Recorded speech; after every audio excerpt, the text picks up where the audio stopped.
네, 반갑습니다. 지난 3일도 평안하셨는지요? 네, 이렇게 또 수요일 저녁에 함께 뵙고 말씀 나누고 같이 기도할 수 있어서 너무 감사합니다. 하나님의 백성은 하나님 중심으로 살아가야 된다. 하나님 중심의 삶을 살아야 된다. 이런 신앙의 격려와 가르침, 권면 많이 들어보셨을 것 같아요. 정말 그렇죠?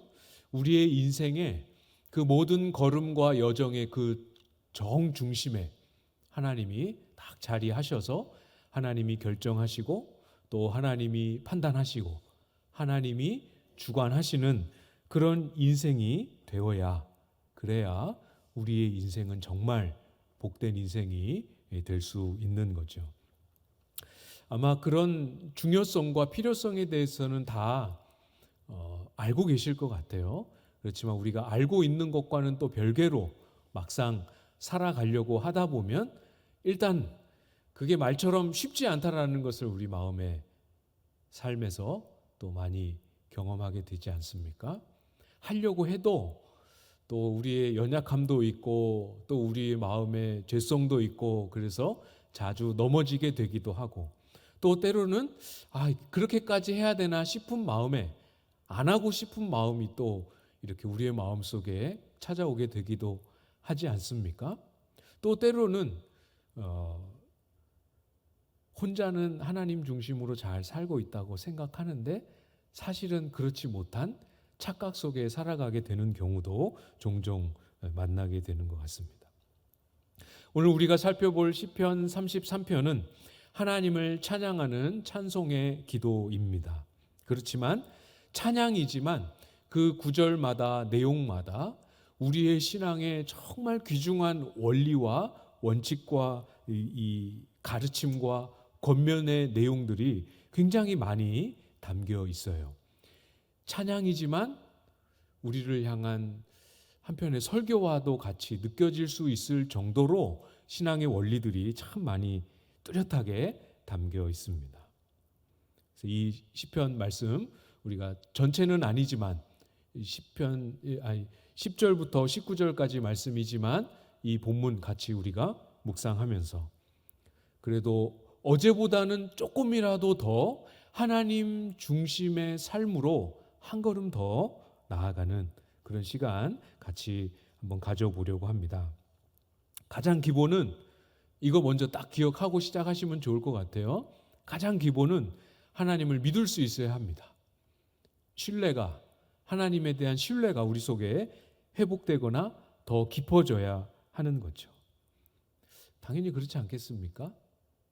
믿을 수 있어야 맡길 수 있잖아요. 그렇죠? 이건 너무 설명 더 안 해도 되는 너무 기본적이고 쉬운 내용일 것 같습니다. 우리의 삶에 이런 필요 또 저런 어려움 이런 작은 것들 하나하나를 하나님께 맡기고 간구하는 그런 것에서부터 시작해서 우리의 인생과 존재와 삶 전체를 주님 앞에 맡기는 것. 그렇게 맡기려면 그만큼의 신뢰, 그만큼의 하나님을 향한 믿음이 있어야 가능한 겁니다. 오늘 설교 제목이 그들을 살리시는 이잖아요.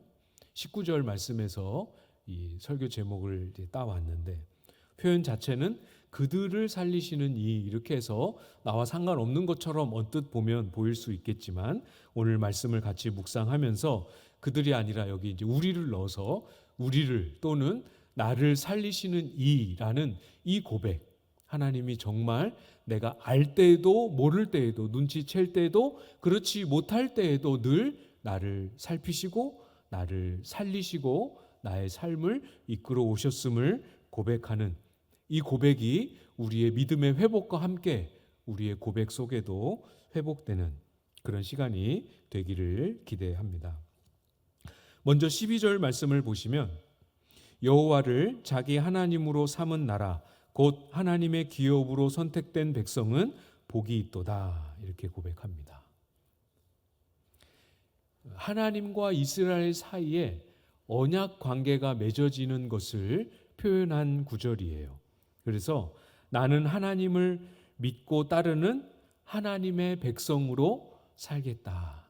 그러니까 내 입장에서 하나님을 하나님으로 섬기겠다라는 고백과 결단과 관계의 선포지요. 또 동시에 하나님께서는 우리를 그분의 백성으로, 그분의 기업으로 삼아 주시는 것을, 이 두 가지를 한 절에서 같이 표현하고 있습니다.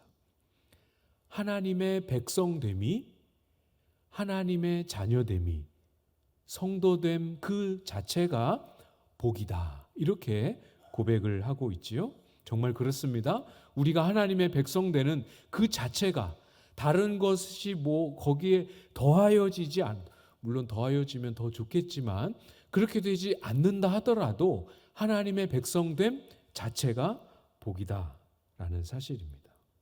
우리의 인생의 중심에 하나님이 좌정하시고 하나님이 우리의 인생의 중심이 되시는 그 자체가 복입니다. 이 고백이 먼저 우리에게 회복되고 정말 우리의 마음을 다 담아서 이 고백에 동의가 되고 그렇게 회복되어야 하겠지요. 그래야 다른 것들이 우리의 마음에 틈을 비집고 들어오지 못하게 될 겁니다. 우리가 다른 것에 마음을 빼앗기지 않고 하나님만을 의지하며 살아갈 수 있는 유일한 힘은 이 하나님에 대한 신뢰, 믿음이라고 말씀드렸지요. 정말 하나님의 백성됨 그 자체, 다른 것 아무것도 없어도 하나님의 백성됨 그 자체가 복입니다라고 고백할 수 있는 그 믿음, 이것이 여러분 마음속에 지금도 생생하게 살아 있으신지 질문을 드려보고 싶습니다. 여러분 마음에 정말 하나님의 백성됨이 나의 복입니다 하는 이 고백 마음에 살아 있으십니까? 이 12절에 이 고백, 이것은 그냥 밑도 끝도 없이 그냥 복이라고 믿어야 한다 이렇게 말씀하는 것이 아니고 아주 뚜렷하고 확실한 근거를 가지고 있습니다. 그것이 10절, 11절 말씀인데요. 여호와께서 나라들의 계획을 폐하시며 민족들의 사상을 무효하게 하시도다.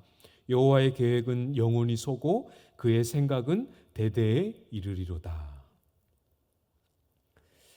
하나님께서 이방 나라의 계획이나 이방 나라 백성들을 무조건 부정하시고 멸망시키시고 그들을 회방하신다, 그런 의미는 아닙니다.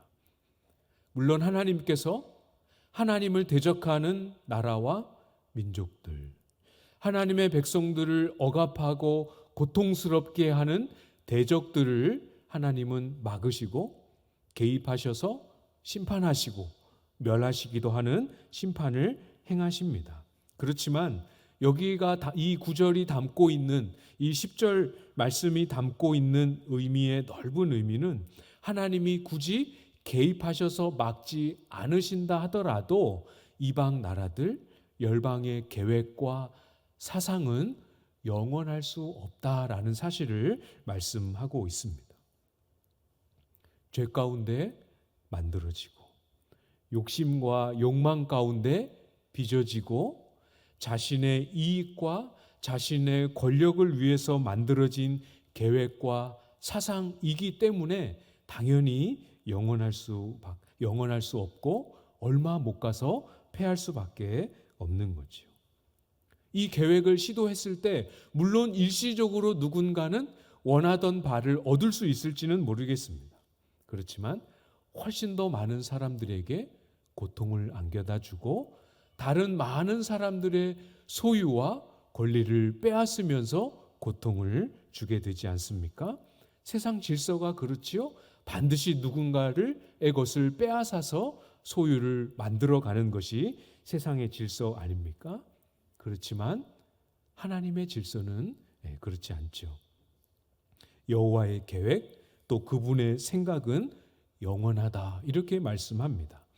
없어지지 않고 시간적인 의미에서 사라지지 않는다라는 그런 의미에서 영원하다라는 의미가 포함되어 있지만 영원토록 사랑하고 사모하고 아름다워할 만한 그런 것이다라는 의미도 영원토록 쇠하지 않을 만큼 가치 있는 것이다라는 의미도 담겨 있는 것이지요.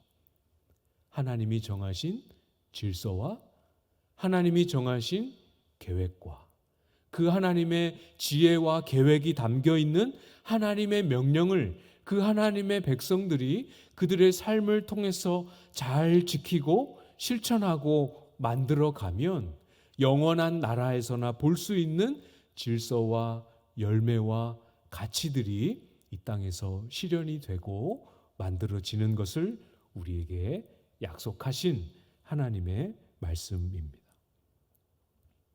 시편 33편 오늘 읽은 본문의 5절 말씀을 예로 보시면 그는 공의와 정의를 사랑하시며 세상에는 여호와의 인자하심이 충만하도다. 하나님의 공의와 정의를 사랑하셔서 하나님이 그렇게 사랑하시는데 세상에는 여호와의 인자하심이 충만하다 이렇게 말씀합니다. 여호와의 인자하심이 어떻게 세상에 충만할 수 있겠습니까?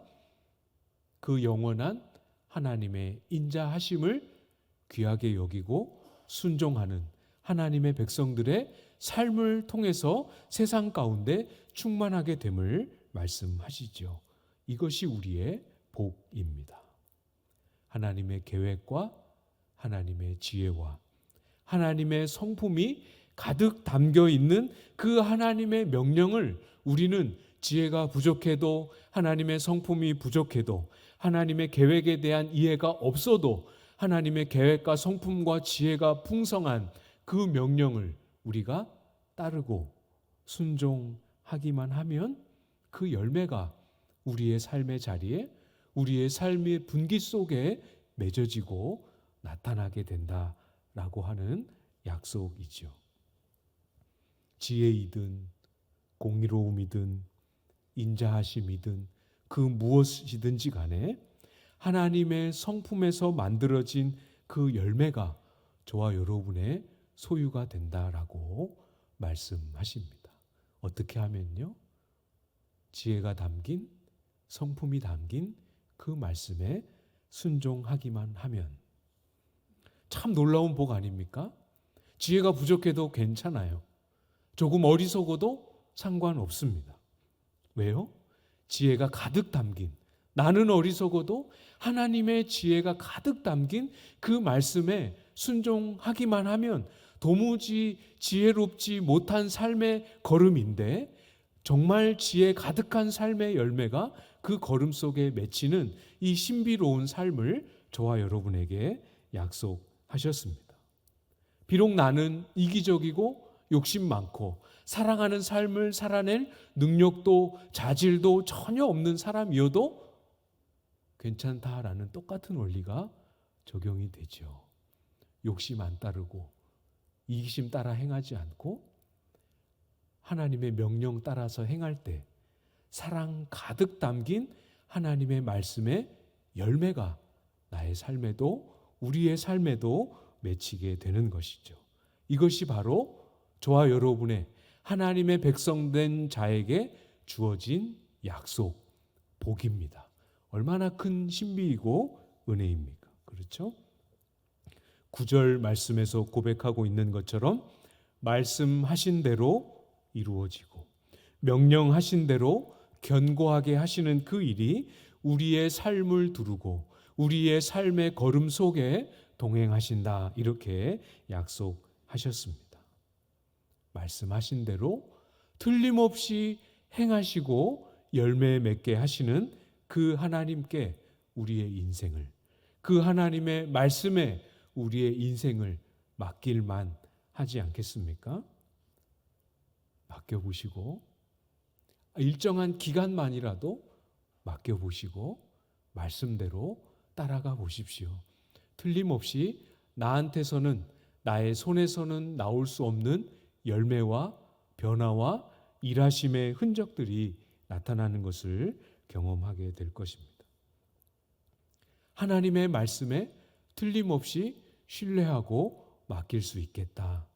말씀하시는 것이 결국 이루어지고 역사와 열매로 나타나는구나. 이것이 우리가 회복해야 할 하나님에 대한 신뢰의 첫 번째 우리가 살펴본 내용이고요. 우리가 회복해야 할 하나님을 향한 신뢰, 두 번째는 저와 여러분의 삶을 하나님이 반드시 살피시고 또 돌보신다라는 사실입니다. 살피시는 하나님을 신뢰해야 되죠. 13절부터 15절까지 말씀입니다. 우리 같이 한번, 다 읽었지만 같이 한 번 더 한 목소리로 읽어보도록 하겠습니다. 13절부터 15절까지 시작. 여호와께서 하늘에서 굽어보사 모든 인생을 살피시며 곧 그가 거하시는 곳에서 세상의 모든 거민들을 굽어 살피시는도다. 그는 그를 모두의 마음을 지으시며 그들이 아는 일을 굽어 살피시는 이로다. 아멘. 자세하게 하나하나 이렇게 확인하지 않아도 눈에 확연하게 드러나죠. 이 세 절은 따로 딱 떼어서 한 단락으로 구분할 수 있을 만큼 뚜렷하게 구분된 메시지를 담고 있습니다. 각 절마다 비슷한 내용 또는 동일한 내용이 반복되고 있죠. 13절 구보부사, 또 살피시며, 찾으셨습니까? 또 14절에도 굽어 살피시는 도다. 15절 마지막에도 굽어 살피시는 이로다. 뭘 강조하여 말씀하고 계시는지 너무 눈에 띄게 드러나 있죠. 하나님은 우리 손에 닿지 않는 곳에 계십니다. 그렇죠? 그리고 우리 눈에 보이지도 않습니다. 하나님이 우리 눈에 안 보인다고 우리도 하나님 눈에 안 보일 거라고 막연하게 그렇게 생각하시면 안 되겠지요? 하나님은 틀림없이 정확하게 오늘 본문의 표현 그대로, 문자 그대로 틀림없이 하나님은 그 백성들을 굽어 살펴보고 계십니다. 표현이 아주 정확하죠? 허리를 굽으려서 고개를 낮추시고 가까이 눈을 두시고 자세하게 살펴보고 계십니다.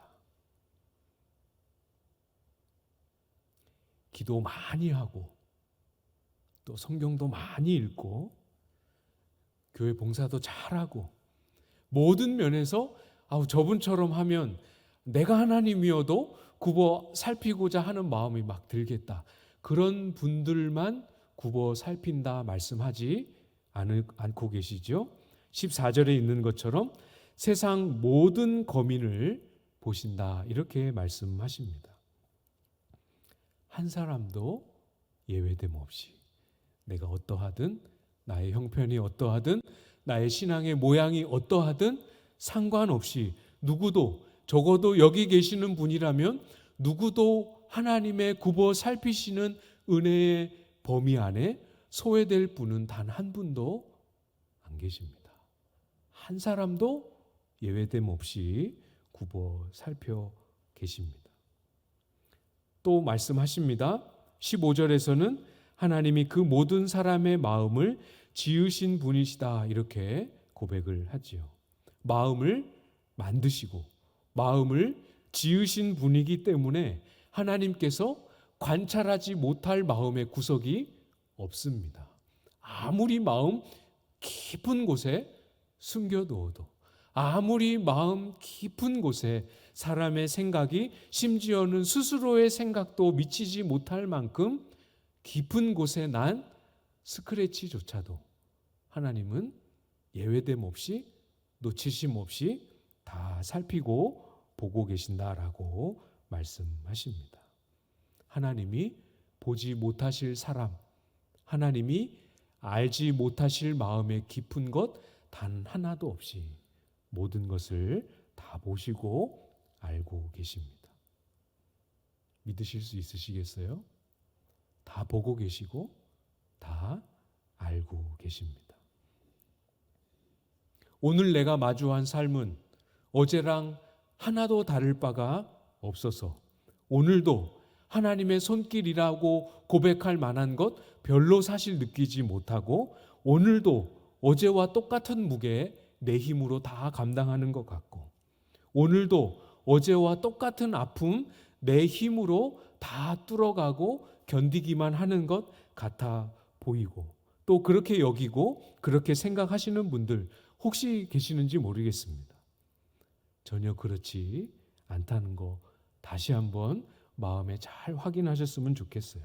하나님은 한시도 쉬지 않고, 하나님은 한시도 우리를 향한 시선을 거두지 않고 보시고 살피고 계십니다.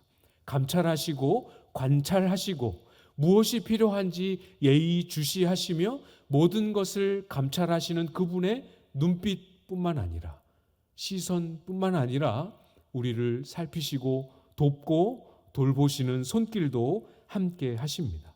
비록 내가 눈치채지 못하고, 비록 내가 인식하거나 감지하지 못할 뿐이지, 하나님이 살피시고 감찰하시는 시선과 손길은 이미 우리의 삶에, 우리의 마음에 다 있는 것이죠. 느끼지 못할 뿐입니다. 다 있습니다. 늘 다 있었고 지금도 와 붙잡고 계시고 계속해서 우리의 삶에 동행하실 것입니다. 해보셔서 아시지 않습니까? 어떤 삶의 고비를 나 혼자 내 힘으로 다 뚫어온 것 같은데 지나고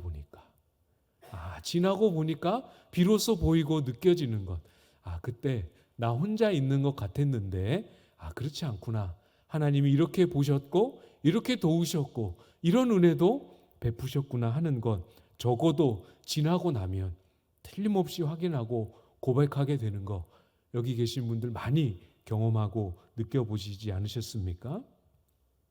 지나고 보면 틀림없이 확인하게 됩니다. 그러니까 지금 다 안 느껴지고 지금 다 안 보여도 없는 게 아니니 다시 한번 우리의 마음을 일깨워서 우리의 모든 것을, 모든 마음의 중심을 전부 샅샅이 살피시는 그 하나님, 다시 우리의 마음을 일으켜서 신뢰하며 나아가실 수 있기를 부탁을 드립니다. 하나님 틀림없이 살피시고 붙잡고 계신다라는 사실을 증명하면서 그 증거로 왕을, 또 용사의 삶을 오늘 본문에서 증거로 이렇게 제시하고 있는데요. 16절 17절 말씀입니다.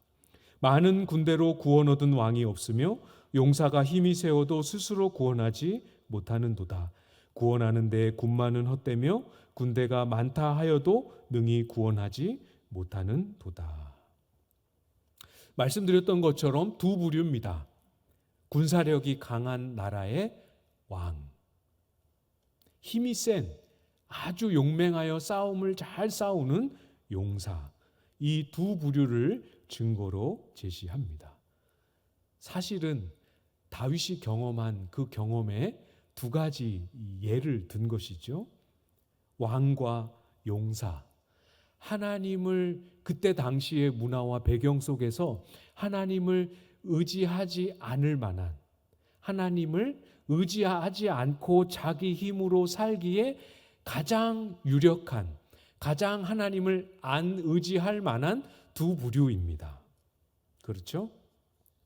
왕, 자기가 가진 권력, 자기 눈앞에 무수하게 펼쳐진 땅, 수많은 백성들의 환호, 자기가 가지고 있는 군대의 말과 병거들, 이것을 쫙 펼쳐놓고 보면 하나님 의지하고 싶겠습니까? 그거를 바라보며 야, 내가 세운 왕국이여 이러면서 자기의 소유를 의지하고 싶지 않겠습니까? 용사도 마찬가지죠. 오랜 싸움의 경험, 자기 힘, 또 싸움의 실력, 무기, 자기의 근력, 또 이 신체적인 이 조건들, 이런 것들을 의지하게 되지 않겠습니까? 대표적으로 하나님 아닌 다른 것을 의지할 만한 결정적인 것을 소유한 사람들을 증거로 제시합니다. 그러면서 무엇을 말씀합니까? 왕이, 네가 왕 시절에, 또는 군사력을 많이 가지고 있는 강대국의 왕이 하나님의 구원과 승리를 경험했어도 그것은 군대의 힘이 아니다라는 사실을 말씀하고 계십니다. 네가 경험했지 않았느냐? 그것이 군대의 힘으로 이룬 승리가 아닌 것을 네가 경험하지 않았느냐? 이스라엘 역사의 수많은 이스라엘의 승리가 군대와 칼과 창에 있지 않았던 것을 네가 경험하고 배우고 듣고 읽어서 알지 않느냐라고 말씀하고 계시는 거죠. 용사가 승리를 경험한 것도 똑같습니다. 자기 힘 때문에 승리를 경험하고 구원을 경험한 것이 아님을 말씀하고 계시죠. 틀림없이 정확하게 맞는 말씀입니다. 아유, 목사님, 그래도 세상이 그런 게 아닌데, 그래도 군대도 필요하고, 그래도 칼도 필요하고, 그래도 이왕이면 목사님의 체격보다는 기골이 장대한 체격을 가져야 그래도 더 도움이 되지 않겠습니까?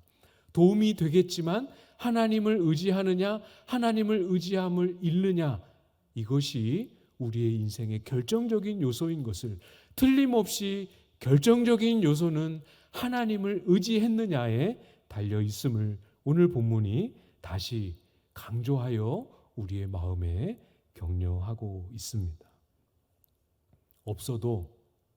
하나도 없어도 하나님이 허락하시면 승리하는 거죠. 아무리 강한 것을, 힘센 것을 갖추고 있어도 하나님이 아니다 하시면 지는 거고 패배하는 거고 쫓기게 되는 겁니다. 이스라엘의 수많은 역사가 반복적으로 그 흔적을, 기록을 남겨주고 있지 않습니까? 여러분의 삶에서도 아무것도 없는데 하나님만 붙잡고 하나님만 매달렸더니 길이 열리고 풀리고 맺혀져 있던 것들이, 정말 안 될 것 같았던 것들이 조금씩 이루어져 가는 과정을 여러분도 보고 경험하고 깨달았던 과거의 흔적이 있지 않으십니까? 왕과 용사가 경험한 구원, 자기 군대의 힘도, 자기 체력도, 자기 기술도 아닙니다.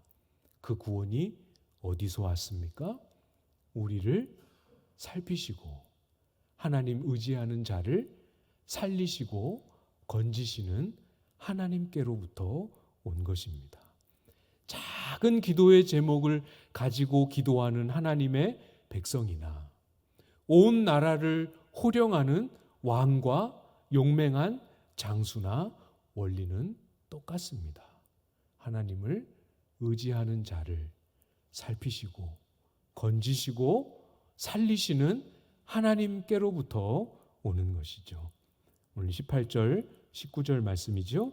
여호와는 그를 경외하는 자, 곧 그의 인자하심을 바라는 자를 살피사 그들의 영혼을 사망에서 건지시며 그들이 굶주릴 때에 그들을 살리시는 도다.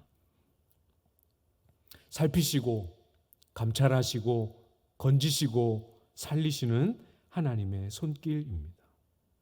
건지시고 살리신 것, 하나님이 하신 일입니다. 아무리 내 것을 동원했고 아무리 이런저런 방식을 사용했고 아무리 주도 면밀한 계획을 세웠고 아무리 막대한 자금을 투입했고 아무리 이런저런 방식을 다 동원했다 하더라도 여러분이 하나님을 불렀다면, 하나님을 찾았다면, 하나님을 바라보고 의지했다면 거기서 맺혀진 열매는 우리의 기도를 들으시고 우리의 삶의 형편을 살피시고 우리의 영혼을 건지시는 하나님의 손에서 온 것을 잊지 않으셔야 합니다. 그 하나님이 과거에만 아니라 지금도 그 하나님이 나의 인생의 중심이 되어야 합니다. 그래야 나도 살 수 있습니다. 이 고백이 우리 안에 회복되어야 하는 것이죠. 하나님이 중심일 뿐 아니라 내 인생이 가야 할 방향이고 하나님 그분 자체가, 하나님 당신 자체가 내 인생이 추구하는 목적임을 온 마음을 다해서 이 시간 하나님 앞에 고백하실 수 있기를 부탁을 드립니다. 고백해 보십시오. 우리의 마음 중심을 다시 그 하나님께로 교정하며 초점을 맞추며 다시 하나님 앞에 서서 하나님을 의지하며 신뢰하며 맡기며 나아가 보십시오. 절대로 우리를 실망시키지 않으시는 분이시죠. 21절 말씀입니다. 우리가 본문으로 읽진 않았지만 21절 말씀 우리 같이 읽고 마무리하도록 하겠습니다. 21절 시작. 우리 마음이 그를 즐거워하며 우리가 그의 성호를 의지하였기 때문이로다. 아멘. 하나님을 의지하는 자를 하나님께서 살피시고 건지시고 살리시고 그 모든 것이 하나님 손에서 왔음을 깨닫게 하심으로 우리의 영혼이 온 마음을 다하여 하나님을 기뻐하고 하나님을 즐거워하게 하십니다. 참 신앙, 하나님을 즐거워하는 참 신앙을 회복하는 길, 다시 우리 마음 중심을 되찾아 하나님을 신뢰하고 하나님께 나의 모든 것을 맡기는 이 고백, 이 기도의 자리에 있음을 기억하고 오늘 이 시간 하나님께 그렇게 나를 의탁하며 나아가셔서 우리의 삶에 일하시는 하나님, 우리의 삶에 하나님을 즐거워하게 하시는 신앙의 회복, 여러분의 것이 되는 은혜 있으시기를 주님의 이름으로 축복합니다.